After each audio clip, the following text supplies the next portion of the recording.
of size. They think of height. They think of monuments big to impress the eye. But here in Saqqara, something far more important happened.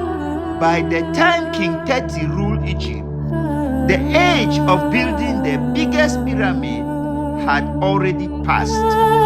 What mattered now was not how high a pyramid stood, but what was written inside it. This is the story of that moment. This is the story of King Teti. Pyramid of King Teti. Yes. Sixth Dynasty. The Pyramid of King Teti with hieroglyphics from inside that you can see inscription. Okay. We call it Pyramid text. Okay. This hieroglyphics or this text is to help the spirit for the afterlife. Yes.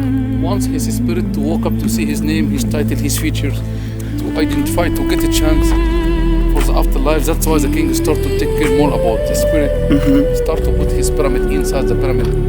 Only 2 pyramids in Egypt with hieroglyphics. The one over there is the Pyramid of King Unas, and that one the Pyramid of King Teti. So of all the 118 pyramids, only 2 of them. Only 2 of them with hieroglyphics from inside. Wow. Just be ready, please. Take off your sunglasses, take care. Go to the steps, you have to go down because there is no guiding inside. Okay. Stone upon stone, hands of the ancients rise. Before the world had names, they carved their prayers into time. King Teti ruled at the beginning of Egypt Sixth Dynasty, around 2345 BCE. This was not a time of explosive innovation. It was a time of continuation. The great experiments of stone architecture had already been done. The ambition of earlier dynasties had peaked. What Teti inherited was a civilization that had already mastered construction, but was now refining belief. His pyramid reflects that shift. It is smaller, less imposing, more fragile, and yet what it contains is more powerful than stone. At first glance, Teti's pyramid doesn't dominate the landscape. Much of its casing stone was stripped away long ago. What remains looks almost modest when compared to the giants of Giza. But this is not a sign of failure. It is a sign of transition.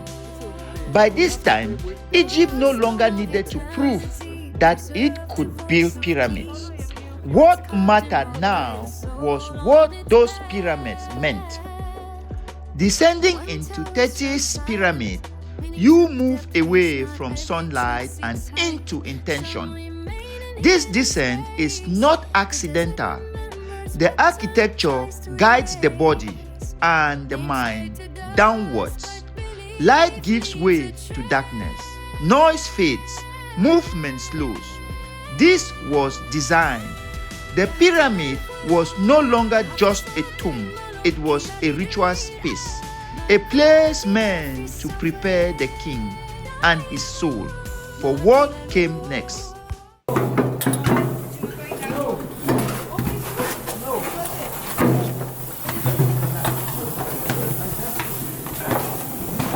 There we go.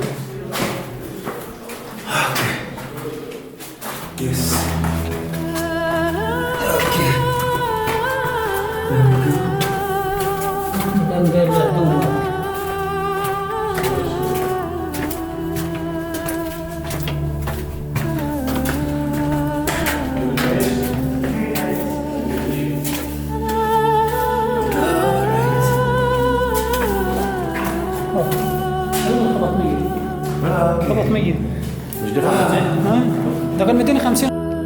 By the time of King Teti, pyramids were no longer silent. Carved into these walls are some of the earliest known pyramid texts, hieroglyphic inscriptions written directly into stone.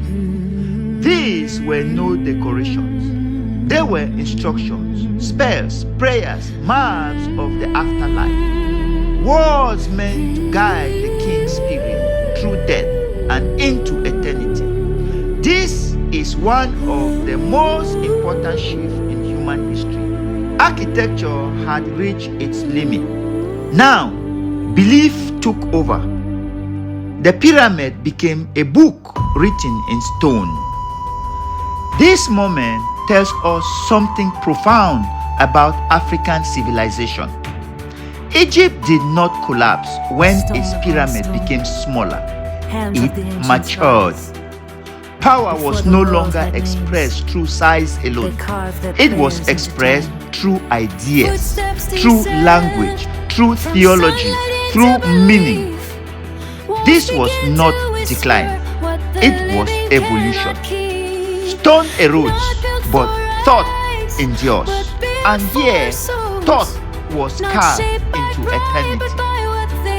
Standing inside Teti's pyramid, you realize something quietly powerful.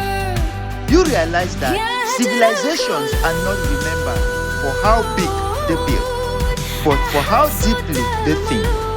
King Teti did not leave the tallest pyramid behind. He left something more enduring. He left a voice, and thousands of years later, that voice is still speaking. Long after the stones has cracked and the monuments have faded, the ideas remain. Here, in silence, Africa chooses meaning over monuments, and the choice still speaks.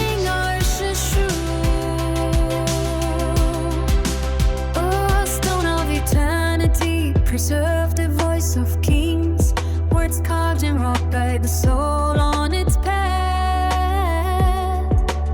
When towers fell silent, meaning took their place. Not every truth seeks height, some remain in hidden space. The desert remembers what time tries to erase. Names fade to dust, but belief leaves a trace.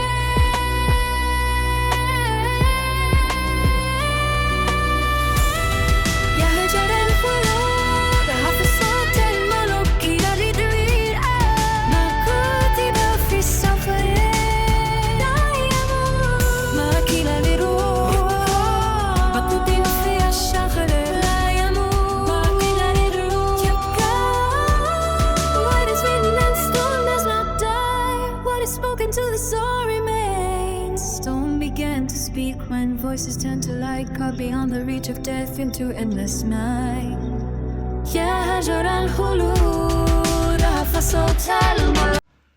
This journey is not about the past alone. It's about understanding where we come from so we can see ourselves more clearly today. If you believe these stories matter, support this work by subscribing, sharing this film, and staying with us as we continue documenting Africa carefully, truthfully, and on our own terms. Because if we don't tell our stories, they will tell them for us.